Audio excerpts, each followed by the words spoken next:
Hello दोस्तों, यह इस सीरीज की पहली वीडियो है जिसमें हम समाज की महान हस्तियों के जीवन के बारे में बात करेंगे। इसकी शुरुआत हम आज नीम करौली बाबा की जीवनी से करने जा रहे हैं। आप लोगों ने इनका नाम शायद ही पहले सुना हो, लेकिन जब मैंने इनके बारे में सुना तो मुझे जिज्ञासा हुई कि मैं इनके बारे में और पढूं। इन्हें किस्मत चमकाने वाले बाबा कहना भी गलत नहीं होगा। मुझे हैरानी हुई ये जानकर कि बहुत बड़ी बड़ी अमेरिकी हस्तियां इनसे प्रभावित हुई हैं, जैसे कि एप्पल कंपनी के फाउंडर स्टीव जॉब्स, फेसबुक के फाउंडर मार्क जकरबर्ग, गूगल के फाउंडर लैरी पेज, ईबे के पहले अध्यक्ष जेफरी स्कोल, स्टीव जॉब्स के कॉलेज के दोस्त और एप्पल कंपनी के सबसे पहले एम्प्लॉय डैनियल कॉटके, हॉलीवुड की मशहूर अभिनेत्री जूलिया रॉबर्ट्स, जो नीम करौली बाबा से कभी मिल नहीं पाई लेकिन उनकी एक फोटो देखकर जिन्होंने हिंदू धर्म अपनाया। गूगल के को फाउंडर लैरी पेज ने कहा था कि दुनिया में हर आदमी यहाँ आना चाहता है और इस जगह को देखना चाहता है। वेल्स में रहने वाले 64 वर्षीय अनुयायी क्रेग मेजर ने कहा था कि जब उन्होंने 1973 में बाबा नीम करौली को पहली बार देखा तो यह एक कंबल में लिपटे सूरज को देखने जैसा था। इनके विदेशी अनुयायी इन्हें महाराज जी कहकर संबोधित करते थे। आइए नीम करौली बाबा के शुरुआती जीवन पर कुछ नजर डालें। नीम करौली बाबा का जन्म उत्तर प्रदेश के फिरोजाबाद जिले के अकबरपुर गांव के एक धनी ब्राह्मण परिवार में सन 1990 के आसपास हुआ था। 11 साल की छोटी सी उम्र में इनके पिता ने इनका बाल विवाह करा दिया। उसी साल इन्होंने साधु बनने के लिए घर छोड़ दिया और कुछ साल बाद जब किसी ने इनके पिता को बताया कि आपका बेटा तो फर्रुखाबाद में है और सन्यासी बन गया है, तब इनके पिता ने फर्रुखाबाद जाकर इनसे घर वापस आकर विवाहित जीवन जीने के लिए कहा। अपने पिता के आदेश पर तब ये घर वापस आ गए। इनके 2 बेटे और एक बेटी हुई। जब तक ये घर पर रहे, सामाजिक कार्यों में लीन रहे। इनका असली नाम लक्ष्मण नारायण शर्मा था। इन्होंने कुछ समय नीम करौली गांव में बिताया था, जो कि फर्रुखाबाद जिले में है। वहीं के लोग इनको नीम करौली बाबा कहकर बुलाने लगे और धीरे धीरे इनका नाम नीम करौली बाबा पड़ गया। वे दूसरे की सेवा को ही भगवान की सच्ची भक्ति मानते थे। वे कहते थे कि मोह और अहंकार ही इंसान की सभी परेशानियों के सबसे बड़े कारण हैं। अहंकार के रहते एक विद्वान और एक मूर्ख में कोई अंतर नहीं।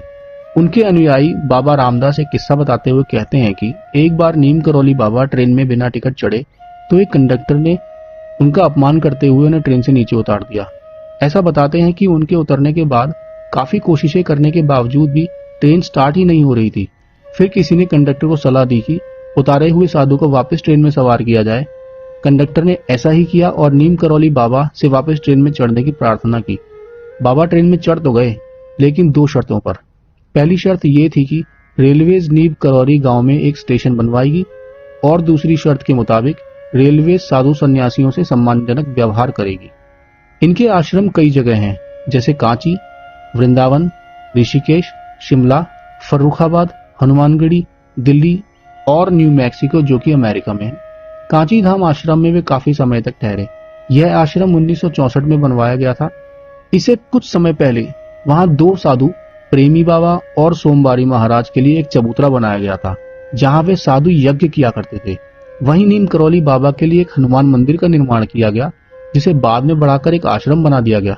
कांची धाम आश्रम नैनीताल से 17 किलोमीटर दूर है, जहां हर साल 15 जून को भंडारा किया जाता है, जिसमें लाखों श्रद्धालु जुड़ते हैं। यह आश्रम 2015 में खूब चर्चा में आया, जब पीएम नरेंद्र मोदी के अमेरिकी दौरे पर मार्क जकरबर्ग ने उनसे इस मंदिर के विषय में चर्चा की।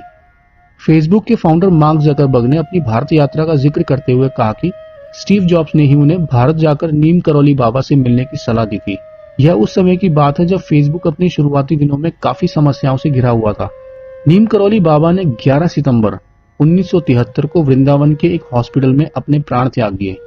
उनके आखिरी समय में उनके साथ रहे अनुयायी बताते हैं कि जब डॉक्टर ने उनको इंजेक्शन दिया और ऑक्सीजन मास्क लगाया, तब नीम करौली बाबा थोड़ा उठे और अपने चेहरे से ऑक्सीजन मास्क हटाते हुए बोले, सब बेकार। उन्होंने गंगाजल लाने के लिए कहा, लेकिन गंगाजल ना होने की वजह से उन्हें सादा पानी दिया गया। पानी को हाथ में लेकर उन्होंने 3 बार जय जगदीश हरे का जाप किया और दुनिया से विदा ले ली। उनके चेहरे की शांति बता रही थी कि वे मर चुके थे। उनका समाधि स्थल वृंदावन आश्रम में है। नीम करौली बाबा का जीवन भी काफी सादा था। वे लकड़ी के बेंच पर एक कंबल ओढ़कर बैठा करते थे और अपने अनुयायियों से घिरे रहते थे। वे ज्यादा नहीं बोलते थे। जब उनसे लोग मिलने आते थे तो बाबा उन्हें भोजन कराते, कुछ पूछने पर सिर हिलाकर जवाब देते, उनके सिर और पीठ थपथपाते और वापस भेज देते थे। कभी वो चिल्लाकर आश्रम के लोगों को निर्देश देते तो कभी एकदम शांत होकर बैठ जाते। जैसे वो किसी दूसरी दुनिया में हो। हमने वीडियो के शुरुआत में Steve jobs, mark Zuckerberg, Larry page और जूलिया रॉबर्ट्स जैसे बड़े बड़े लोगों के नीम करौली बाबा से प्रभावित होने की बात की थी, लेकिन इन सभी के भारत आने से पहले ही बाबा दुनिया को अलविदा कह चुके थे। परंतु इनसे भी पहले कुछ ऐसे अमेरिकी थे जो 1950-60 के दशक में भारत आकर बाबा के आश्रम में उन्हीं के साथ रहे और उनके अनुयायी बने। बाबा रामदास, भगवान दास और कृष्णदास ऐसे ही शिष्यों में से एक हैं। रामदास का असली नाम रॉबर्ट एल्पर्ट था। ये एक अमेरिकी मनोवैज्ञानिक और लेखक थे। नीम करौली बाबा ने ही उन्हें रामदास नाम दिया था। भगवान दास का जन्म का नाम कर्मिट माइकल रिग्स है, जो एक आध्यात्मिक शिक्षक और योगी हैं। इन्होंने ही रामदास को बाबा से मिलवाया था। कृष्णदास का असली नाम जेफरी केजल है, जो एक अमेरिकी गायक हैं। इन्हें हिंदू भक्ति गीत और कीर्तन गाने के लिए भी जाना जाता है। इन्होंने 2013 में मशहूर ग्रैमी अवार्ड्स में भी परफॉर्म किया था, जब उनकी album live Ananda Grammy awards के लिए नॉमिनेट हुई थी। तो ये थी नजर नीम करौली बाबा की जीवन यात्रा पर। अगली वीडियो में किसी और महान व्यक्ति के बारे में चर्चा करेंगे। वीडियो पूरी देखने के लिए आपका धन्यवाद।